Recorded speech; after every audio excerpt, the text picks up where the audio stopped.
20절에 보시면은 같은 마음이라는 그런 표현이 나옵니다. 같은 마음, like mind, same mind. 우리가 살아가면서요, 성도님들, 나와 같은 생각, 어떤 특정한 주제에 대해서, 우리의 어떤 신앙의 여정에 대해서, 교리에 대해서 나와 같은 생각과 같은 마음을 가진 그러한 사람들을 만나면은 이거는 즐거운 경험입니다. 그렇죠? 여러분, 친구들 만났는데 어떤 특정한 주제에 대해서 맨날 나랑 다른 생각과 다른 마음을 가진 사람 만나면 스트레스 받아요.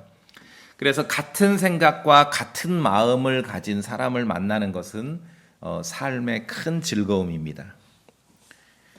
그래서 그것을 우리가 이제 한자 말로 하면은 동지라고 하죠. 동지. 뜻이 같다. 같은 생각과 같은 마음을 갖고 있구나.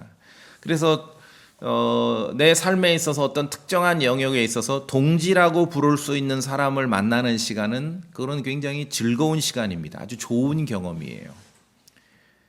그리스도 안에서 교회가 그러지 않습니까?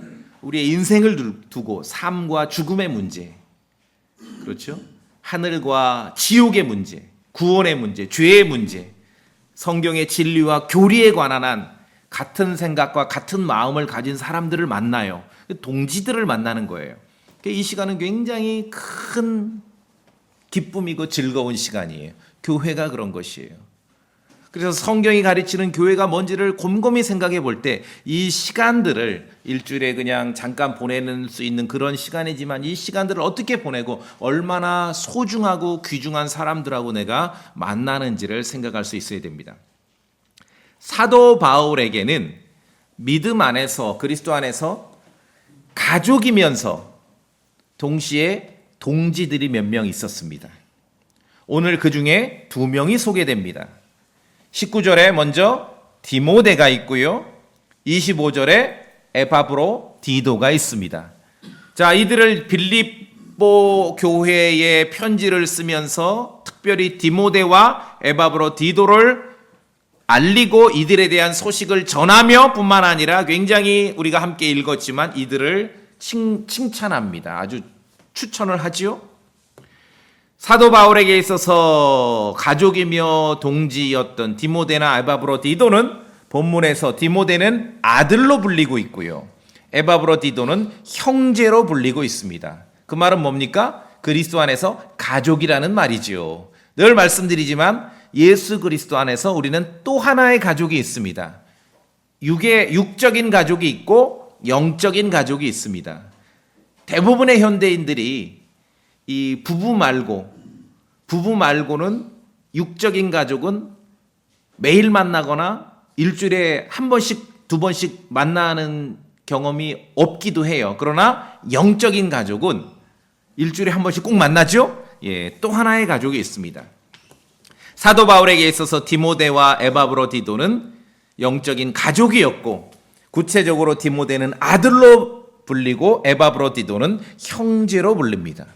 오늘 이 빌립보서 2장은 지금 로마에서 기록을 한 거예요. 로마 감옥에 갇혀 구금되어 있는 상태에서 멀리, 빌립보는 마케도니아, 그리스 위에 있어요. 그리스 윗지방, 멀리 마케도니아 지방 빌립보에 있는 교회에 보내는 편지 내용입니다. 그것이 빌립보서고 빌립보서 2장이에요. 우리가 읽었지만 디모데도 곧 보낼 계획이고, 이제 자기 형편이 어떻게 되는지 확정만 되면은 디모데도 곧 보낼 계획이고, 에바브로 디도는 이 빌립보서, 이 편지를 직접 가지고 지금 빌립보로 가는 것이에요. 빌립보서를 배달하는 사람이 누굽니까? 에바브로 디도예요. 그래서 이 에바브로 디도에 대해서는 특별히 또 당부를 합니다. 29절에 보시면, 다시 보시면은, 그러므로 주 안에서 모든 기쁨으로 그를 받아들이고 그런 자를 존귀하게 여기라. 에바브로 디도에 대해서, 빌립보서를 배달하는 에바브로 디도에 대해서는 특별히 당부를 합니다. 29절을 보면서요, 자, 그를 받아들이고 그러한 자를 존귀하게 여기라. 굉장히 명예롭게 여기라는 것이에요. 교회에게 특별히 당부하는 거예요. 에바브로디도라는 이 형제를. 이 현대는 어떻습니까? 종교 지도자는 우상시하면서도 동료를 귀하게 여길 줄 모르는 시대를 우리가 살고 있어요. 많은 사람들에게 현대 교회 그럼 어떻습니까? 막 소란하고 시끄럽고 다투고 불편하고 이게 교회에 대한 이미지죠. 이건 틀린 거예요. 틀린 거예요. 잘못된 거예요. 잘못된 것이에요. 교회는 오늘 말씀드렸듯이 디모데나 에바브로디도를 일컬었듯이 그리스도 안에서 가족과의 영적인 가족과의 만남이고 그리스도 안에서 동지들 같은 마음과 같은 생각을 가진 사람들과의 만남이에요. 그러니까 성경을 기초로 기반으로 하지 않기 때문에 현대인들에게 많은 사람들에게 이 교회에 대한 이미지가 왜곡되어 있는 것입니다. 종교 지도자들은 우상시하면서도 동료를 귀하게 여길 줄 모르고 교회에서 만나는 성도를 형제 자매를 귀하게 여길 줄 모르는 시대를 사는 우리들에게 바울은 지금 빌립보 교회에다 디모데와 에바브로디도에 대해서 자세하게 가르치고 자세한 정보를 주면서 또 믿음 안에서 특별히 빌립보서를 배달하는 이 에바브로디도에 대해서 당부하는 모습을 봤을 때 많은 교훈을 얻게 되는 것이죠. 믿음 안에서 우리도 다른 사람들을 추천할 줄 알아야 돼요. 좀 좋은 얘기도 할 줄 알아야 돼요. 믿음 안에서 맨날 헐뜯고 뒷담화하고 그거 아니에요. 그거는 성도의 일이 아니에요. 많은 현대인들에게 교회 그럼 막 소란스럽고 그렇잖아요. 그건 아니에요. 그건 틀린 거예요. 그건 잘못된 거라니까요.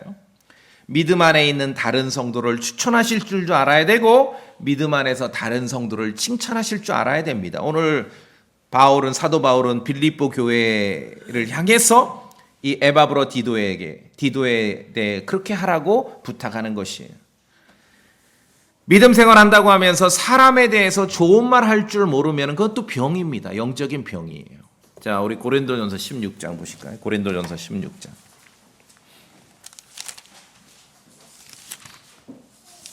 고린도전서 16장.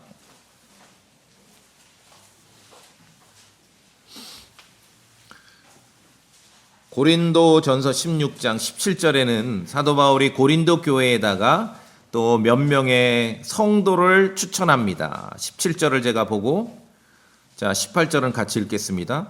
고린도전서 16장 17절 제가 먼저 봅니다. 내가 스데바나와 부드나도와 아가이고가 온 것을 기뻐하노니 이는 너희가 해야 할 몫에서 부족한 것을 그들이 보충해 주었기 때문이라. 시작. 그들이 내 영과 너희 영에 세임을 북돋아 주었으니 그러므로 너희는 그런 사람들을 인정하라. 이 현대 또는 크리스천들의 어떤 이 영적인 질병 중에 하나가 뭐냐면 그리스도 안에서 다른 사람을 인정하거나 추천하거나 칭찬할 줄 몰라요. 성경은 그렇지 않습니다. 그렇죠? 칭찬하잖아요. 인정하라 그러고. 또 교회에다 특별히 부탁하지 않습니까? 그러한 자들을 존귀하게 여기라. 존귀하게 여기라. 그러니까 성경이 가르치는 이 교회의 그런 이미지는 사람들이 갖고 있는 것과 전혀 다릅니다. 전혀 달라요. 그리스도 믿음 안에서 다른 사람을 인정할 줄 알고 추천할 줄 알고 믿음 안에서 다른 사람을 칭찬할 줄도 알아야 됩니다. 그래서 빌립보 교회는 사도 바울을 적극 지지하고 후원하는 교회였습니다. 멀리 지금 로마에 있는데도 불구하고 그 멀리서 에바브로디도는 빌립보 출신이거든요. 빌립보로부터 바울을 지지하고 후원하고 좋은 선물을 에바브로디도 편에 사도 바울에게 보내는 것이에요. 바울에게 필요한 선물을 빌립보 교회는 보냈고 그 일을 에바브로디도가 맡아 수행했습니다. 나중에 여러분 빌립보서 4장에 보시면 18절에 에바브로디도 편에서 너희가 보낸 것들을 받았으므로, 그러니까 누가 배달한 거예요? 에바브로디도가 그 멀리서 마케도니아 빌립보에서 로마에 있는 바울에게까지 보냈습니다. 내가 풍족한데 이것은 달콤한 냄새의 향기요 주께서 받으실 만한 희생물이요 하나님을 매우 기쁘게 한 것이니라. 교회가 바울을 위해서 좋은 선물을 보냈을 때 그것이 그냥 교회가 사람끼리 주고받는 것으로 끝난 게 아니라 주께서 받으실 만한 희생물이요 하나님을 매우 기쁘게 한 것이라고 빌립보서 4장 18절은 기록하고 있는 것이에요. 그러니까 성경에서 가르치는, 정말 성경에서 본질적으로 가르치는 그리스도의 교회의 모습은 굉장히 아주 평화롭습니다. 화평하고 아름답습니다. 많은 지역교회가 있는데 그중에 가장 소란스럽고 요란했던 교회가 고린도 교회였거든요. 신약의 바울 서신 중에서 로마서부터 쭉 이제 바울 서신, 히브리서까지인데 바울 서신 중에서 제일 긴 게 고린도 전후서죠. 합치면은 뭐 제일 길어요. 고린도전서 16장에다가 고린도 후서가 13장인가요? 제일 길어요. 이게 왜 그러냐 하면은 빌립보서는 지금 몇 장이에요? 보세요. 빌립보서 몇 장까지 있어요? 몇 장입니까? 1, 2, 3 몇 장이죠? 4장이에요. 고린도 교회는 굉장히, 고린도 전후서는 굉장히 길고 빌립보서는 짧고 4장이에요. 왜 그럴까요? 빌립보 교회는 할 말이 없어. 뭐 보탤 말이 없어요. 너무 잘하고 있기 때문에. 그런데 고린도 교회는 하나하나 지적을 해주고 가르쳐줘야 돼. 그러니까 말이 길어진 거예요. 그러니까 모범적인 교회라서 고린도 전후서가 긴 게 아니에요. 길다 보니까 사람들이 그것만 눈에 띄니까 고린도 교회가 어떤 교회의 표준인 줄 아는데 천만의 말씀. 바울 서신, 신약 성경 바울 서신 중에서는요, 짧은 서신 교회가 진짜 우리가 따라야 될 교회예요. 빌립보서나 데살로니가 전서 이런 데는요, 나쁜 말이 하나도 없어요. 나쁜 말이. 그렇죠? 그러니까 빌립보 교회는 바울에게 좋은 선물, 바울의 필요를 위해서 모금을 해서 에바브로디도 편에 선물을 보냈는데 주님께서는 그것을 받으실 만한 희생물이요 하나님을 매우 기쁘게 한 것이라고 성경에 기록해 주셨습니다. 자, 다시 한번 정리하면은 빌립보 교회에서 바울에게 보낸 선물을 잘 전달한 사람은 오늘 에바브로디도입니다. 그리고 이제 로마에 있는 사도 바울이 빌립보 교회를 위해서 쓴 편지 빌립보서를 로마로부터 마케도니아 빌립보까지 배달하는 사람이 누굽니까? 에바브로디도입니다. 여기서 중요한 사실, 중요한 교훈을 우리가 하나 알아내야 됩니다. 신실한 말씀 사역자는요, 좋은 메신저라야 합니다. 메신저 아시죠? 그 페이스북에 이렇게 문자 주고받는 걸 메신저라 그래요. 전달하는 거죠. 내 말을 전달하는 거예요. 대신. 신실한 말씀 사역자는 좋은 메신저라야 합니다. 메신저는 사자라고도 하고 심부름꾼이라고도 합니다. 실제 메신저라야 돼요. 현대 많은 크리스천들이 잊어버린 진리입니다. 메신저는 부탁을 받거나 위임을 받거나 지시를 받은 일들을 잘 행하는 심부름꾼을 말합니다. 오늘 에바브로디도는 빌립보 교회로부터 위탁받은 바울을 위한 선물을 바울에게 잘 배달을 했습니다. 그래서 빌립보서 4장 18절에 영수증처럼 보내잖아요. 에바브로디도 편에 너희가 보낸 것을 받았으므로 내가 풍족하다. 잘 받았다 이 말이에요. 에바브로디도 배달사고 안 냈다. 그리고 이제 이 빌립보서를 로마로부터 어디까지 배달합니까? 에바브로디도가 필리포, 마케도니아 필리포까지. 로마에서 거 가려면 비행기 타고 가야 돼요. 비행기로 2시간 반 가야 돼요. 지금도. 거기를 배달한 거예요. 배달사고 안 내고. 그러니까 우리가 지금 빌립보서를 읽고 있지 않습니까? 신실한 말씀 사역자는 좋은 메신저라야 합니다. 부탁받고 위임받은 그 일을 잘 수행하는 심부름꾼이라야 합니다. 그래야 말씀 사역자로서 자격이 있어요. 내 말을 좀 전달해 달라 하는데 지금은 뭐 문자로 보내고 뭐 지금 카톡으로 보내고 직접 전화하고 이메일로 보내니까 문제가 없는데 예전에는 내 말을 전하려면 말을 직접 이렇게 받아서 가져가든지 편지를 가지고 가든지 그렇게 해야 되거든요. 근데 중간에 일하는 메신저가 가서 엉뚱한 말을 전하거나, 로마에서 마케도니아 빌립보가 엄청 멀어요. 말씀드렸죠. 지금도 비행기 타고 가면 2시간 반 이상 가야 되는 거리예요. 가다가 갔는데 이제 로마로부터 사도 바울의 말이 도착했습니다. 우리 에바브로 디데 형제님 그 말을 좀 전해주시기. 뭐라 그랬더라. 오다 까먹었어다. 그리고 이제 그럴 줄 알고 이렇게 편지를 받아왔는데 가방 뒤적뒤적거려. 분명히 여기다 넣어놨는데, 분명히 여기다 넣은 신실한 메신저에 아니에요. 이런 사람은 절대 신실한 말씀 사역자가 될 수 없습니다. 이게 대단히 중요합니다. 엉뚱한 말을 전하거나 배달 사고 내는 사람은요, 하나님의 교회 일을 맡기에 적합하지 않습니다. 왜냐하면은 하나님의 말씀을 맡은 자는, 설교하는 설교자도 이 현대에서 메신저라고 말을 하잖아요. 하나님의 말씀을 맡은 자는 하나님의 말씀에 있는 그대로를 사람들에게 전달해야 되잖아요. 그러나 오늘날 어떻습니까? 성경 하나님의 말씀을 폈다고는 하는데 그 말을 생략하고 하는 거죠. 좀 로마에서 바울이 우리에게 뭐라고 말했습니까? 오다 까먹었어. 그러니까 그냥 지어서 말을 하는 거예요. 좋은 메신저입니까? 아닙니까? 아니죠. 또 하나님의 말씀을 전달한다고 하는데 가방에 넣었는데 올로 가버렸어. 짐 꺼내고 옷 꺼내고 하다가 어디 편지가 올로 날아가 버렸어. 그럼 이제 꾸며서 얘기하는 거죠. 그래서 제가 말씀드리는 것은 신실한 말씀 사역자는 좋은 메신저라야 하는 거예요. 무슨 말이냐면은 부탁받고 위임받은 심부름을 잘 수행할 수 있는 사람이냐 아니냐, 이거 대단히 중요해요. 신실한 말씀 사역자가 될 수 있는 사람에게는 그 자질을 뭘로 확인할 수 있냐? 돈 맡겨보면 돼요. 돈. 또는 심부름 시켜보면 되는 거예요. 심부름.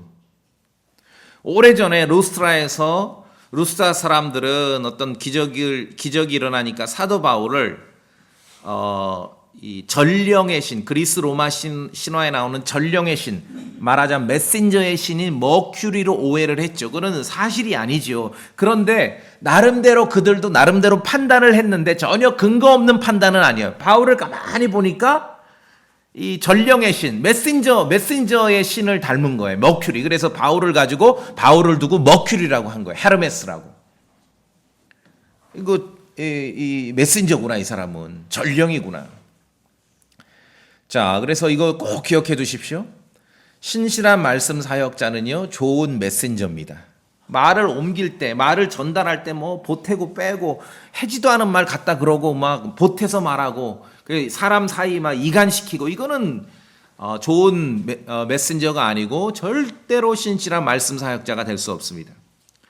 자, 바울과 바나바가 이제 안디옥 교회로부터 파송을 받았죠. 선교사로. 그래서 1차, 2차, 3차 그렇게 전도 여행을 가게 되는데, 기억하실 것은요, 바울과 바나바가 안디옥 교회로부터 파송받기 전에 먼저 수행한 사역이 있습니다. 뭔지 아세요? 배달 업무예요. 이방인 지역에서 모금한, 예루살렘에 있는 가난한 성도들을 위해서 모금한 돈을 바울과 바나바가 예루살렘 교회까지 배달하는 그 업무를 먼저 담당했습니다. 그들은 그 업무를 신실하게 수행했습니다. 배달 사고 내지 않았어요. 그래서 제가 말씀드리는 거예요. 좋은 말씀 사역자가 될 수 있는 사람은 좋은 메신저라야 돼요. 좋은 심부름꾼이라야 돼요. 남의 말을 잘 전달하는 사람이라야 합니다. 배달 사고 내는 사람 안 돼요. 자, 사도행전 11장 보세요. 사도행전 11장. 사도행전 11장.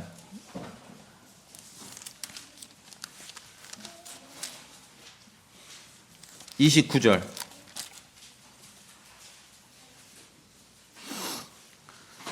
자, 제가 29절 먼저 봅니다. 그때에 제자들이 이제 이방 지역 안디옥 교회에 저마다 자기 능력대로 유대에 거하는 형제들에게 구호금을 보내기로 결정하고, 왜 그러냐 하면은 저 28절에 보니까 기근이 심하게 들었거든요. 자, 30절 읽으세요. 성도님들 30절. 사도행전 11장 30절. 또한 시작. 또한 그들을 향하여 구호금을 바나바와 사울의 손으로 장로들에게 보내니. 자, 누가 배달합니까? 바나바와 사울, 바울이죠. 예루살렘까지 배달합니다. 그래서 12절이 그 내용이고요. 뭐 여러 가지 사건이 있어요. 자, 오늘은 이 사도 바울이 그 구호금을 배달하는 그 임무를 어떻게 수행하는가, 거기에 초점을 맞춰 보겠습니다. 12장, 사도행전 12장 25절입니다. 성도님들 25절 읽으세요. 25절. 25절 시작.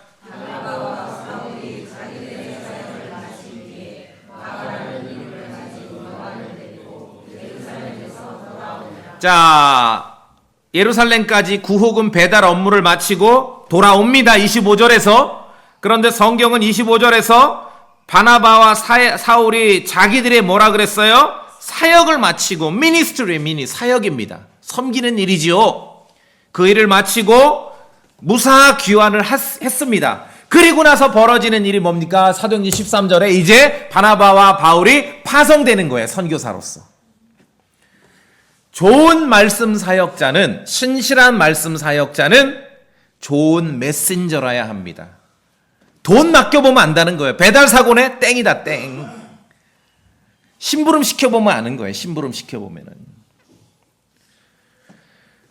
사도 바울이 맡은 중요한 사역 가운데 하나는 이방인 지역에서, 이방인 지역 교회들이 모금한 돈을 예루살렘 교회에 전달하는 일이었습니다. 로마서 15장에서도 이렇게 썼습니다. 지금은 내가 성도들을, 여기서 성도들은 예루살렘에 있는 성도들이죠. 성도들을 섬기기 위해 예루살렘으로 가노니. 사도행전 12장 25절에서는 사역이라 그랬죠. 사역. 돈 배달하는 그 업무가 사역입니다. 사역. 성도들을 섬기기 위해. 신약 성경에서 성도들을 섬긴다는 것은요, 다 몸으로 섬기고 돈으로 섬기는 거예요. 사실 대부분. 예루살렘으로 가노니. 사도 바울이 맡은 중요한 업무 중에 하나는 이방인 지역 교회에서 모금한 돈을 예루살렘에 전달하는 일이었습니다. 그 일을 신실하게 수행한 거예요. 신실한 말씀 사역자는 좋은 메신저라야 합니다. 좋은 심부름꾼이라야 됩니다.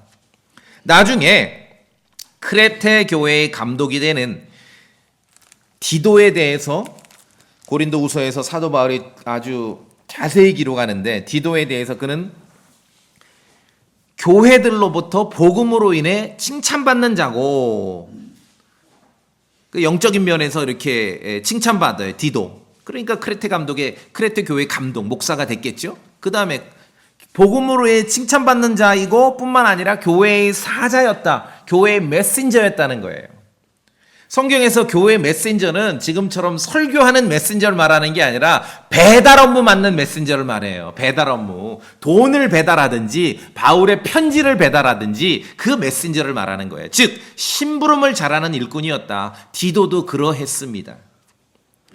교회의 신실한 일꾼은 신실한 메신저입니다. 심부름 잘하는 사람이고 맡겨진 업무를 잘 수행하고 배달 사고 내지 않는 사람이에요. 지난주에 메뉴는 잊어버렸는데 배달해서 뭘 먹었어요. 맛있는 거를 시켰는데 1시간 지나도 안 와. 이거 배고프다고 난리인데 큰일 났다. 이제 앱으로 시키잖아요. 근데 딱 들어가 보니까 우린 받은 적도 없는데 배달 완료, 끝, 업무 끝났다고 떠 있어. 이게 뭔 일이요? 나중에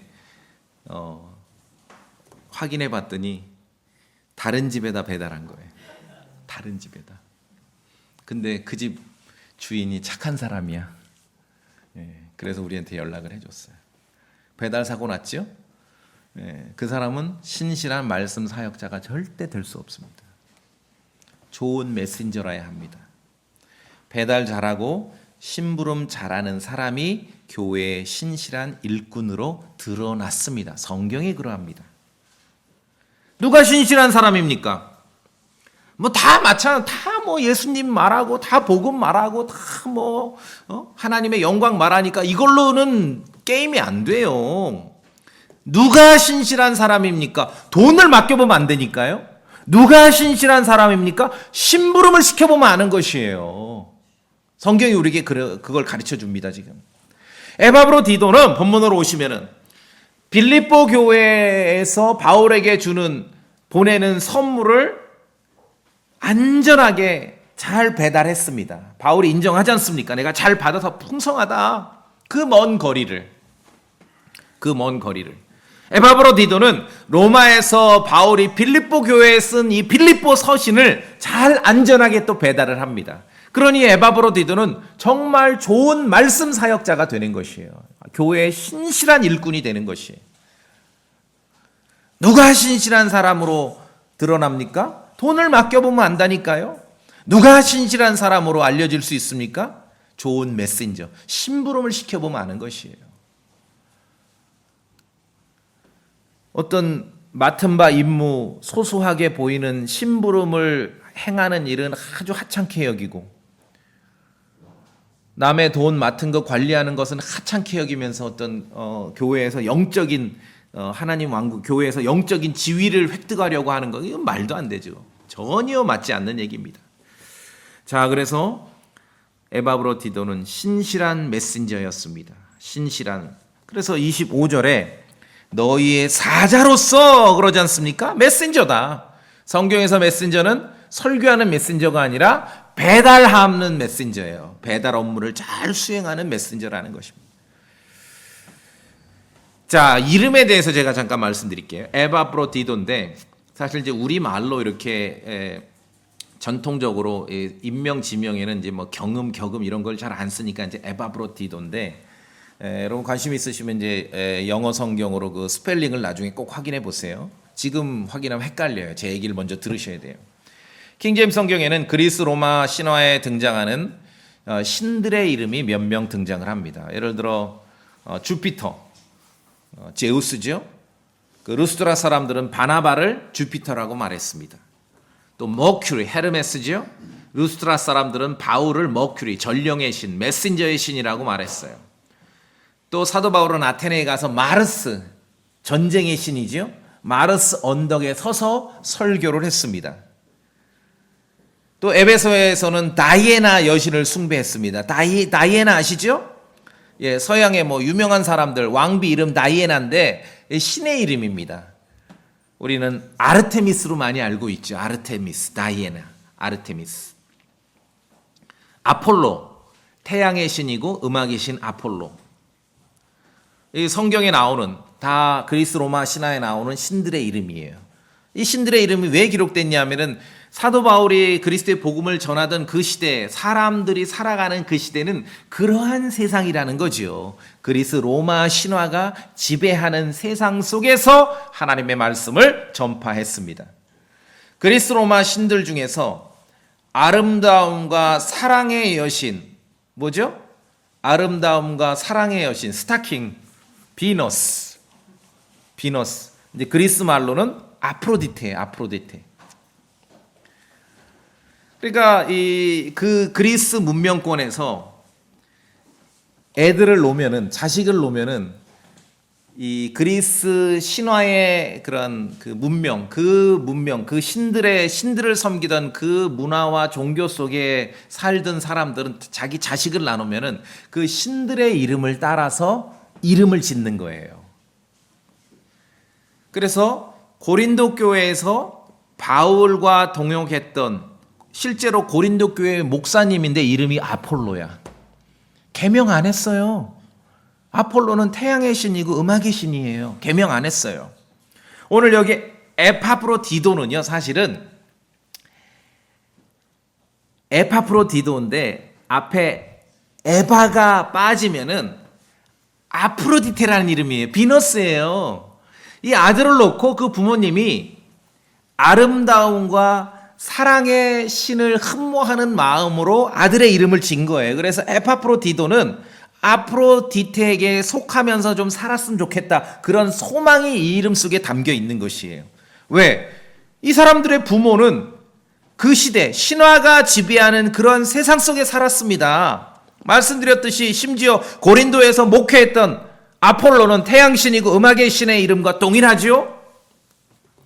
그러한 세상 속에 예수 그리스도의 복음이 힘있게 선포된 거예요. 그런 세상 속에. 여기서 한 가지 기억하십시오. 이방인 세계에서는요, 부모가 지어준 이름이 신앙의 변수가 되지 못합니다. 구약시대와는 이게 다른 거예요. 유대인, 이스라엘 자손에게는 그의 이름이 곧 그 사람이거든요. 그런데 이제 이 신약 시대에 오니까 이방인 세계 속에 살던 부모가 지어준 이름이 그 사람들의 신앙의 변수가 되지 않아요. 그래서 신앙의 본질을 추구하셔야 됩니다. 놀랍지 않습니까? 바울은 지금 자신의 형제고 함께 수고하는 자고 동료, 군사고 사자라고 말한 에파프로디도는 이거를 철자를 제가 분석을 해보니까 사랑의 여신 비너스, 아프로디테와 같은 말이에요. 고린도 교회의 목사였던 아폴로는 태양의 신이고 음악의 신, 계명 안 했어요.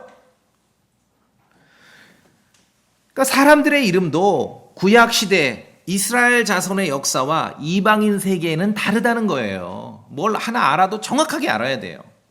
그렇죠? 신앙의 본질을 추구할 수 있어야 됩니다. 에바브로디도 부모가 지어진 그의 이름은 그리스 신화의 여신의 이름과 관련이 있습니다. 그러나 그를 사도 바울은 에바브로디도를 25절에 나의 형제요, 함께 수고하는 자요, 동료 군사요, 교회 사자 메신저로 그렇게 일컫습니다. 자, 에바브로디도는 로마에서 빌립보로 가기 전에, 빌립보서를 들고 빌립보로 가기 전에 많이 아팠는데 건강을 회복했다고 지금 성경은 우리에게 알려줍니다. 그래서 하나님께서 그에게 긍휼을 베푸셨다. 27절에. 뿐만 아니라 에바브로디도가 건강을 회복한 것이 바울은 기록합니다. 내게도 긍휼을 베푸셨다. 그렇죠? 예, 내게도. 주께서는 바울에게 에바브로디도가 너무 아파가지고 바울에게 근심 위에 근심을 더하지 않도록 긍휼을 베푸신 거예요. 주께서 바울에게 근심 위에 근심을 면하게 하셨습니다. 여기 27절 보세요. 27절. 다른 내용도 중요하지만 참으로 은혜가 되는 말씀입니다. 우리가 기도하고 하나님께 은혜와 긍휼을 구할 때 주님이 어떤 분인지를 알 수 있어요. 27절. 참으로 그가 에바브로디도가 병들어 죽게 되었으나 하나님께서 그에게 긍휼을 베푸셨으며 그에게뿐만 아니라 내게도 긍휼을 베푸사 내가 근심 위에 근심을 면하게 하셨느니라. 그렇죠? 여러분 기도할 때 어떤 일을 두고 주제를 두고 기도할 때 이렇게 기도하시면 돼요. 주님, 나에게 근심 위에 근심을 덜어주시라고. 한 번의 근심만으로 내가 너무 족하다 이거지요. 근심 위에 근심을 면하게 해주시라고 그렇게 기도하십시오. 자, 우리가 디모데와 에바브로디도를 볼 때 성도는요, 예수 그리스도 안에서 서로 영적인 가족인 것만으로도 참으로 대단합니다. 예수 그리스도의 보배로운 피로 영적인 가족이 되었습니다. 또 하나의 가족이 있죠. 육에 속한 가족이 있고 영에 속한 가족이 있어요. 믿음의 집안이에요. 가족이라고요. 영에 속한 가족이에요. 육에 속한 가족이 있고 영에 속한 가족이 있어요. 그런 개념으로 우리가 성도를 대하고 형제자매를 대하고 교회를 대해야 됩니다.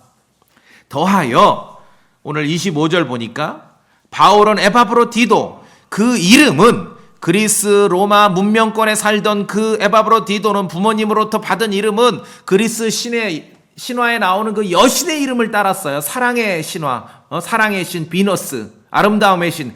그렇지만 바울은 그를 나의 형제요, 함께 수고하는 자요, 동료 군사요, 교회 사자로서 그렇게 기록하고 있는 것입니다. 우리도 마찬가지입니다. 형제 이상으로 함께 수고하는 자가 동료가 될 필요가 있어요. 동지가 되어야 한다는 것이에요. 그리스도 피로 영적인 가족이 된 것도 대단하지만 그 이상으로 이제 함께 교회를 이룰 때는 동지가 되어야 하는 거예요. 같은 생각과 같은 마음을 갖춰야 되는 거예요. 그냥 함께 수고하는 자예요. 영어 단어로 컴파니온 그래. 컴파니온. 이게 뭐냐면은 이 단어를 가만히 이제 좋은 영어 사전을 찾아서 분석을 하면은 컴파니온, 컴은 함께 한다는 거고 파니온의 그거는 이 라틴어에서 왔는데 PAN은 빠는 빵이 빵, 함께 빵을 먹는다 그 뜻입니다.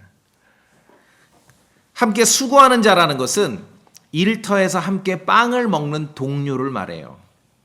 사도 바울과 에바브로디도는 함께 땀 흘려 일하는 사람이었고 함께 빵을 먹는 사이였습니다. 함께 수고하는 동료는 그래서 형제 이상이라는 것이에요. 가족 이상이라는 거예요. 우리가 그리스도의 피로 영적인 가족이 된 것도 대단한 일이지만 함께 교회를 이루고 이 땅에서 우리가 함께 주님의 일을 수행할 때는 가족 이상이라야 해요. 그럼 뭡니까? 함께 수고하는 자라야 돼요. 함께 땀 흘려 일하고 함께 여행하고 함께 빵을 먹을 수 있는 사람이라야 합니다. 왜냐하면은 뜻이 맞지 않으면은 가족하고 일 안 하죠. 그렇죠? 여러분 모든 사업과 모든 동업을 가족하고 합니까? 안 하잖아요. 가족인 건 맞는데 어떤 특정한 일을 수행하기에는 뜻이 안 맞아. 뜻이 안 맞아. 그럼 함께 수고하는 자는 될 수 없는 거죠. 교회는 성도들은 함께 일하고 함께 여행하고 함께 빵을 먹을 수 있는 동료들이 함께 모여서 주님을 섬길 때 교회가 든든히 세워지게 되는 것이에요. 자, 사도행전 19장 봅시다. 사도행전 19장.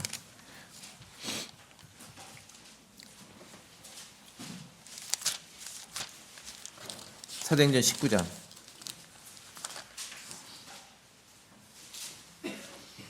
컴파니온은 함께 빵을 먹는 사이라고 말씀드렸어요. 19장에 29절.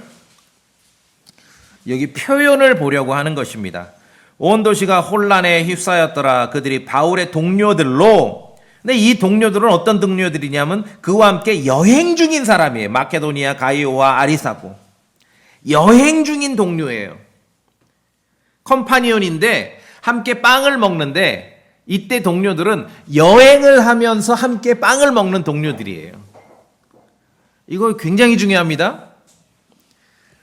그냥 뭐 육신적으로 가족이고 영적으로 가족이라는 거 한 가지만으로 별로 신경 안 쓰고 아무 생각 없고 확인 안 하다가 함께 여행했다가 관계가 깨지는 경우 많이 있습니다. 그렇죠? 그러니까 가족 이상이라야 된다 이거예요. 함께 여행을 하면서 함께 빵을 먹는 사람들은. 제가 말씀드렸잖아요. 우리 실명을 얘기하면 안 돼. 우리 안양에 계신 우리 분께서 예전에 당신이 직접 말씀하신 거니까 친구들 개모임으로 60 됐을 때 모여가지고 열 몇 분이 유럽 여행을 갔다 오셨는데 나중에 들었어요. 갔다 오고 나서 그 모임 없어졌어요. 왜? 그냥 친한 친구일 수 있고 가족일 수 있는데 이거와 함께 여행을 하면서 빵을 먹는 사이는 또 다른 관계예요. 함께 땀을 흘려 일하면서 함께 빵을 먹는 사이는 또 다른 관계라는 거죠. 그러니까 오늘 빌립보서 2장에서 에바브로디도에 대해서는 형제요 함께 수고하는 자요. 교회는 이런 사람들이 함께 모이는 거예요. 형제이나 함께 수고하는 동료는 아닐 수 있죠. 예. 형제이나 컴파니온은 아닐 수 있어요. 예를 들어 우리는 킹제임스 성경이 보존된 하나님의 바른 성경 말씀이라고 믿고 있습니다. 근데 어떤 사람이 와서 어떤 목사가 킹제임스 성경도 괜찮지만 영어 ESV를 옹호하고 다녀. 근데 그 사람이 예수 그리스도의 복음을 믿으면 형제죠. 영적인 가족입니다. 그러나 컴파니온은 아니죠. 함께 수고하는 동료는 아니죠. 예. 어떤 목사가 소도마이트, 남색하는 것도 괜찮다고 그렇게 지지하고 다녀. 그러면 형제이나 컴파니온, 함께 수고하는 동지는 아닙니다. 어느 교회에서 지옥을 대신해서 음부도 옳고 수월도 옳다라고 설교해요? 만약에 그러면은 그리스도의 복음을 믿으면 형제인 건 사실이나 영적인 가족이나 컴파니온은 아니에요. 동지는 아니에요. 이제 구분하시겠습니까? 영적인 가족도 대단하지만 우리가 이 땅에서 주님의 교회를 이루고 주님의 일을 수행할 때는 그 이상으로 함께 수고하는 동료고 함께 수고하는 동지가 되어야 하는 거예요. 어떤 사이입니까? 함께 땀 흘려 노동을 하고 함께 밥을 먹어도 다툼이 없는 사이. 함께 여행을 하다가 함께 밥을 먹어도 다툼이 없는 사이. 그런 사이가 되어야 하는 것이 그게 컴파니언이에요. 교회는 형제 이상으로 함께 일하고 함께 여행하며 함께 먹는 그런 동료들, 동지들로 서로 만날 때 강력하다는 것입니다. 강력하다는 거예요. 그래서 저는 개인적으로 어떤 사람이 나한테 맨날 그래. 뭐 밖에 말하고 행동하는 게 깔끄럽게 생겼는지, 형제 김영재 왜 이렇게 그리스도 안에서 영원히 만나야 될 형제들에 대해서 그렇게 말하냐고. 아니, 영원히 만나는 건 맞는데 나는 지금 동지를 원한다고. 동지. 이해되십니까? 동지를 원한다고요. 개혁 성경이 옳다라고 누가 설교하면은 형제인 건 사실이에요. 그리스도 안에. 그러나 내 동지는 될 수 없는 거죠. 그 사람하고 함께 일을 할 수 없고 함께 여행할 수 없고. 그렇죠? 자, 성경을 봅시다. 데살로니가 후서. 이거 구분하고 있습니다. 성경에서. 형제이지만 그 이상은 아닐 수 있다는 것을 성경에서 구분하고 있어요. 데살로니가 후서 3장 14절 제가 봅니다. 데살로니가 후서 3장 14절. 그러니까 여러분, 성경에서 그리스도 안에서 영적 가족이고 형제이나 그 이상은 아닐 수도 있음을 성경에서 우리에게 구분해주고 있다는 거예요. 데살로니가후서 3장 14절 제가 먼저 봅니다. 만일 어떤 사람이 이 서신으로 전하는 우리의 말에 순종하지 아니하거든 그 사람을 지목하여 그와 사귀지 말고. 사귀지 말라는 거는 같이 일하거나 같이 여행하거나 같이 빵 먹지 말라 이거지요. 이로써 그가 수치를 당하게 하라. 근데 15절 읽으세요. 15절. 그러나 시작. 형제지요. 영적인 가족이에요. 그러나 함께 사귀지 못할 사람도 있다는 것이죠. 성경이 그렇게 가르칩니다, 우리에게. 자, 한 구절 더 봅니다. 고린도전서 5장. 고린도전서 5장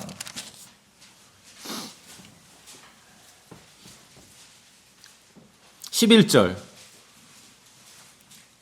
제가 봅니다.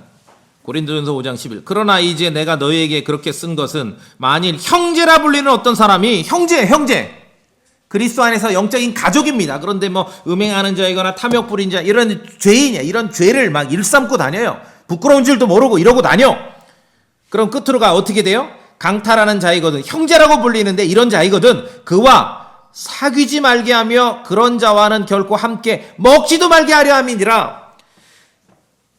컴파니온은 될 수 없다는 것이에요. 형제라도 컴파니온은 될 수 없다는 것이에요. 분명하죠? 예. 그래서 빌립보서에서 지금 사도 바울이 빌립보 교회에다가 디모데와 에파프로디도를 추천하면서 디도에 대해서 나의 형제요. 함께 수고하는 자. 이건 정말 대단한 거예요. 저 사람은, 저 형제는 나랑 땀 흘려 일하고 함께 밥을 먹어도 우리는 마음이 통하는 그런 사이다, 그 말이죠. 그리스도 안에서 형제이긴 하나 동지는 될 수 없는 관계도 있다는 거예요. 바람직하지는 않지만 현실이 그러함을 우리에게 알려주고 있습니다.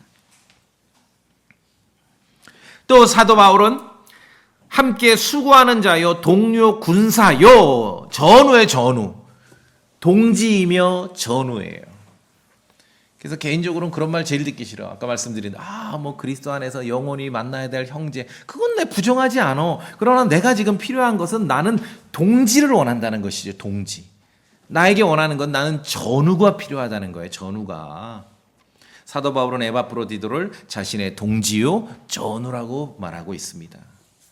사도 바울은 디모데에게 이렇게 썼습니다. 너는 예수 그리스도의 좋은 군사로서 고난을 견뎌내라. 이걸 오해하는 사람들이 있어요. 물론 좋은 군사로서 고난을 견뎌내야지요. 근데 그리스도의 좋은 군사는 홀로 싸우는 군사 아니에요. 옛날에 영화에 무슨 람보처럼 싸우는 군사 아니에요. 그리스도의 좋은 군사는 홀로 싸우지 않고 동료 군사들과 함께 싸웁니다. 전우가 있다는 겁니다. 전우.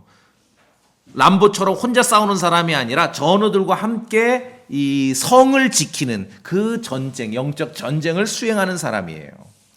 함께 성을 지키는 전우가 함께 있을 때 위로와 격려가 되는 것이죠. 여러분 어떻습니까? 어떤 성도가 뭐 특별한 눈에 띄는 액션은 하지 않더라도 그냥 함께 그 자리에 앉아 있는 것만으로도 위로와 격려가 되지요? 왜 그래요? 전우이기 때문에. 그래서 전우이기 때문에. 함께 일할 줄 모르고 함께 싸울 줄 모르면 그리스도의 교회를 든든히 세울 수 없습니다. 자, 전우를 우리가 이해할 때 1950년에 발발한 한국 전쟁은 동족 상잔이라고 우리가 말하죠? 왜 그렇습니까? 그 중에는 특수한 케이스지만 육체적으로 형제들끼리 남북으로 갈라져서 적으로서 만난 일도 있지요. 그래서 우리 유명한 그 영화로도 만났잖아요. 형제이지만 전우는 아닐 수도 있습니다. 적일 수도 있어요. 많은 사람이 그리스도의 십자가의 원수로 걷고 있다고 사도 바울은 지금 슬퍼하고 있습니다. 그런 가운데 에바브로디도에 대해서 나의 형제와 함께 수고하는 동지고 동료고 컴파니언이고 함께 싸우는 전우라고 지금 말하고 있는 것이에요. 말씀드렸듯이 보존된 성경을 헐뜯는다면은 그리스도 안에서는 형제일 수 있지만 결코 같은 편이 될 수는 없는 것이죠. 같은 편은 아니에요. 성경이 그렇게 구분합니다. 우리가 성경적으로 갖춘 그 믿음과 지식을 누가 비방한다면은 그 사람이 그리스도의 복음을 믿으면은 그리스도 안에서 영적인 가족이고 형제임에는 틀림없지만 전우는 아니에요. 전우는 아니에요. 교회가 진용을 갖춰서 영적인 공성전을 펼치고 있습니다. 가장 필요한 것은 형제 이상으로 함께 수고하는 동료고 동지가 되어야 하고 형제 이상으로 함께 싸우는 영적인 싸움을 수행하는 전우라야 합니다. 혼자만 살겠다고 내빼면 그는 전우가 아니죠? 사도 바울에게는 동료 군사도 있었고 그리스도 안에서 가족이고 형제도 있었지만 형제 이상은 아무것도 아닌 사람들도 있었어요. 진짜 내뺀 사람이 있어요. 디모데후서 4장 10절에 보면은 대만은 이름까지 써 그냥 영원히 기억하도록 대만은 현재 이 세상을 사랑하여 나를 버리고 데살로니가로 떠났고 데살로니가는 믿지 않는 유대인들이 양아치들을 동원해 가지고 복음 선포를 회방하던 그런 도시거든요. 대만은 그 도시를 사랑해서 바울을 버리고 그리로 갔습니다. 그러니까 형제이긴 하지만 대마 같은 사람은 전우는 아니지요. 아까 여러분 우리 같이 불렀던 찬송가 기억하세요? 2절에 무성도 피를 흘리며 큰 싸움 하는데 나 어찌 편히 쉬면서 상 받기 바랄까. 전우가 되라는 거죠. 전우가. 교회가 동료 군사들이 뭉쳤을 때 든든하게 세워지는 것입니다. 그래서 물어봐야 돼요. 당신은 나에게 형제 이상으로 함께 수고하는 동료인가? 나의 동지인가? 당신은 형제 이상으로 나에게 함께 싸우는 동료 군사인가? 아니면은 사도 바울에게 대마와 같았던 존재인가? 성경이 가르치고 있는 것이 그렇게. 그래서 형제요, 동료, 함께 수고하는 동지요, 동료, 군사뿐만 아니라 교회의 메신저, 대단한 호칭이라는 것이죠. 자, 우리는 예수 그리스도 안에서 형제입니다. 영적인 가족입니다. 이제 성경을 오늘 본문을 보니까 형제 이상의 동지가 된 것이죠. 형제 이상으로 함께 수고하는 동료가 된 것이고 함께 싸우는 전우 동료 군사가 된 것입니다. 믿음의 집안 사람들이 함께 수고하는 동료요 전우가 되어 함께 교회를 이룰 때 처음에 말씀드렸잖아요. 같은 생각과 같은 마음을 가진 사람을 만날 때 재밌어요. 즐겁죠? 즐거워요. 아니 오랜만에 동창회 갔는데 사사건건 나랑 의견이 달라. 재미없어요. 그렇죠? 같은 생각과 같은 마음을 가진 사람들을 만날 때 재밌는 거예요. 그래서 여러분 일주일에 한번 예배당 모여서 성도들 이거는 대단히 아주 뭐 즐겁고 기쁘다. 이건 아주 품격 있는 용어지만 우리식으로 표현하면 이거는 굉장히 재미있고 힘나는 경험인 거예요. 이 도시에서 어디 가서 이러한 동지들을 만나겠습니까? 이 도시에서 어디 가서 이런 전우들을 만날 수 있냐고요. 대단히 즐겁고 재미있는 경험을 우리가 하는 것이에요. 교회에서 함께 모일 때. 그리스 로마가 지배하는 세상에서 에파프로디도는 그의 이름은 어느 신의 이름과 같았습니다. 근데 그게 중요하지 않아요. 이름이 그 사람이던 시대는 옛날 얘기고 유대인들이 그러했고 이방 세계는 그렇지 않습니다. 에파프로디도는 사도 바울과 빌립보 교회에게 큰 위로와 격려가 되는 성도였습니다. 현대 교회마저 사람들을 귀하게 대할 줄 모르는 시대에 바울이 권면했듯이 이러한 사람들을 큰 기쁨으로 맞고 존귀하게 귀하게 여길 줄 아는 그러한 마음을 우리도 가져야 될 것입니다. 사도 바울이 빌립보 교회에게 요청한 그 내용을 기억하세요. 그러한 자를 존귀하게 여기라. 그렇게 교회가 보기에 여러분이 존귀하게 여겨지는 그러한 성도의 삶을 살길 바라겠습니다. 형제요, 함께 수고하는 동지요, 동료 군사요, 그리고 충성스러운 메신저로서 살아가길 바라겠습니다. 다 같이 기도하시겠습니다.